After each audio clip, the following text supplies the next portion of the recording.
اصل میں ایک جو ظاہر الزام آ رہا ہے کہ انہوں نے ایک شادی توڑوائی. یہ بہت بڑی. اگر وہ محترمہ کی 30 سال تک شادی تھی تو انہوں نے طلاق کس بنیاد پر لی؟ شادی میں بظاہر کوئی دراڑ نظر نہیں آ رہی تھی، مگر جب انہوں نے طلاق لی تو کوئی وجہ ہوتی ہے نا. تو کیا وہ وجہ یہ تھے؟ عمران خان نے ان کو پرپوزل دیا تھا کہ بھئی میں کوئی ایسی بات کی تھی؟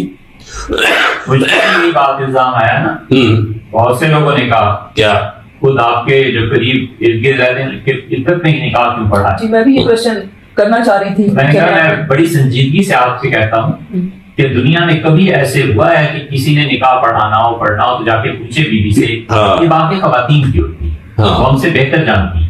ابھی نہیں ہوتا کہ کوئی جا کے پوچھے کہ جی اب طلاق نامہ دکھائیے، اچھا عدت گزری ہے، اچھا کیا ہوا ہے، اچھا آپ پاک ہیں کیا؟ کوئی نہیں پوچھتا. شرم حیا کی بات ہوتی ہے.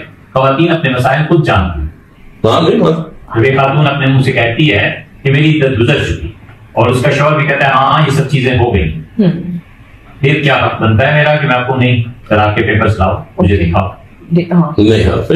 لیکن مفتی صاحب کے یہاں پہ ایک اور بھی بات آ جاتی ہے نا کہ نارملی اگر پبلک میں کہیں پہ یہ ہو تو وہاں پہ عورتیں سنسار کر دی جاتی ہیں کہ جی آپ نے ابھی عدت پوری نہیں کی اور آپ نے دوسری شادی کر لی. دوسرا نکاح تو ہوتا نہیں ہے. It's not possible legally. اسلامی فرض کیجیے میڈیا میں کہوں تو یہ پورا ڈرامہ کیا بن جائے مفتی صاحب؟ آپ کا لائسنس کینسل ہو جائے، مولوی آپ کے خلاف کھڑے ہو جائیں گے. یہ تو آپ کی میں اس کو بتا سکتا ہوں، مجھے یہ کہا گیا میں نے ٹھیک ہے اعتبار کیے. بالکل اعتبار ہی ہے بالکل. اسی لیے فون کیا کہ آپ سے وقت لے کے آؤں اور پہلی بات یہ پوچھوں ہوا کیا ہے، یہ مسئلہ کیا ہے؟ معمہ ہے میرا خیال ہے. وہ کسی نے مجھے کل فون کر کے کہا کہ بھئی وہ ہمارے رشتہ داری ہوتی ہے ان کے ساتھ، مانکا شانکا ان کی شادی کے ساتھ، اور یہ جو محترمہ ہے ان کے پاس 2 جن ہیں 2 جن ہیں، سارے کام ان سے لیے جاتے ہیں. اور ہو سکتا ہے جن نے قابو کر لیا آپ کے لیڈر کو.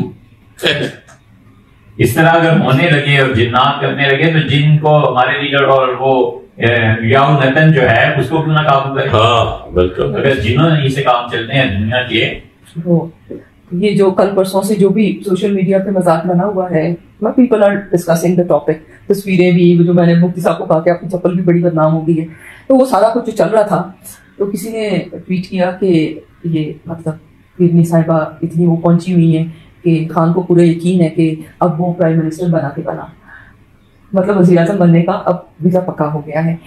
تو میں نے اس کے اوپر ایک ٹویٹ کی، پتہ نہیں آپ نے دیکھی ہے کہ نہیں.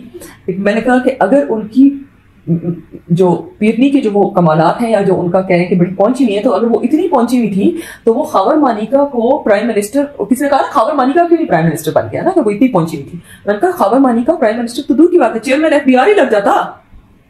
کیوں؟ تو یہ ساری چیزیں جو ہوتی ہیں نا، یہ بہت سارے پیر ہمیں ملتے ہیں، وہ کہتے ہیں جی رائے ہم آپ کو یہ کر دیتے ہیں، آپ سینٹ کا الیکشن جیت جائیں گے، ہم آپ کو یہ کر دیتے ہیں، آپ کو فلاں سیکٹری شپ مل جائے گی، آپ کو ہم یہ تویز کر دیتے ہیں، آپ فلاں جگہ پہ ڈپٹی کمشنر لگ جائیں. آپ لوگ خود اپنے لیے کیوں نہیں ایسا کچھ کر لیتے کہ پیروں کے ڈپٹی کمشنر آپ لگ جائیں؟ کیوں نہیں؟ تو یہ اس طرح کی چیزیں مجھے تو خیر نہیں کبھی سمجھ آتی کہ سیاسی اثرات ہوگا. آپ کو صحیح کہہ رہے ہیں، صحیح بات. سیاسی اثرات ٹھیک نہیں پڑے اور واللہ عالم ایک شخصیت کا تجزیہ مطلب میں کر سکتا ہوں یا نہیں، اس قابل ہوں یا نہیں، لیکن بات نبھی نہیں. اچھا ہاں، بات اس اعتبار سے نہیں نبھی کہ پبلک میں جائیں نا، عام لوگوں میں جائیں اور مذہبی لوگوں میں جائیں، کسی تقریب میں جائیں تو سب نے بڑا برا تاثر کیا. جتنا ان کی محبت میں عروج پہ تھا وہ اتنا ہی ذلت میں گیا. لیکن یہ تو میں اچانک آیا ہوں اور نعیم صاحب فرض یہ کہتے ہیں کہ یہ میری اہلی ہیں تو میں پوچھوں گا کہ آپ جی میں نے نعیم صاحب کا اعتبار کرنا ہے کہ کہہ رہے ہیں ٹھیک ہے، آپ کیا نہیں کرتے ہیں کہ اتنے بڑے آدمی کی غلط بیانی سے کام لیں گے کیوں بچا. لیکن ہمیں تو نعیم صاحب سے تھوڑا سا شکوہ ہے. کیا کہ آپ نے کیوں نہیں روکا ان چیزیں؟ روکا؟ مجھے علم ہی نہیں تھا. فرشتوں کو علم نہیں تھا. عمران خان سے میری 35 سال پرانی دوستی ہے. نہیں، یہ جو چیز ہے اس میں فرشتوں کا ہونا ضروری نہیں ہے. نہیں، عمران نے مجھ سے کہ میں ان چیزوں کے خلاف ہوں گی، جو پیر مریدی اور مزار پہ جا کے قبروں کو چومنا وومنا، یہ میرے بالکل اس کے سخت خلاف ہوں. اور عمران سے میری بات چیت ہوئی تھی تو میں نے کہا یار یہ تم کیا ہو گیا تم کو؟ ٹھیک ہے فاتحہ پڑھنا الگ چیز ہوتی ہے مگر جا کے کیونکہ یہ جب یہ گئے وہ تصویر آ گئی تھی، آپ کو شاید یاد ہوگا میں نے مطلب ٹھیک ہے جا رہے ہیں ضعیف الاعتقادی ہے کریں، مگر مجھے یہ نہیں پتا تھا کہ شادی تک بات پہنچ جائے گی. یہ کسی کو بھی نہیں پتا تھا سوائے ان کے، سوائے خان کے اور بشرا کے، ان کی بیگم کے. اچھا یہ بتا ان کو بھی بتا، کون سا آپ کو پتا؟ ان کو تو یہ پتا تھا، آنا جانا تھا. بعد میں پتا چلا بشرا کا بیٹا ایک دن میں بنا سے خان کے گھر پہ آیا، بس 20 سال کی عمر ہوگی اس کی. میں نے کہا یہ کون ہے؟ میں نے کہا بیٹا کیا نام ہے؟ کہ فلانا مالکہ اور یہ ہے وہ. میں نے کہا اچھا ٹھیک. تو میں سوال نہ کر، مگر شادی شدہ عورت فیملی، مجھے یہ نہیں، میں نے سوچا بھی نہیں کہ خان صاحب کیسے طلاق ہوگی، یہ ہوگا. خان نے ذکر نہیں کیا، میں نے بھی پوچھا.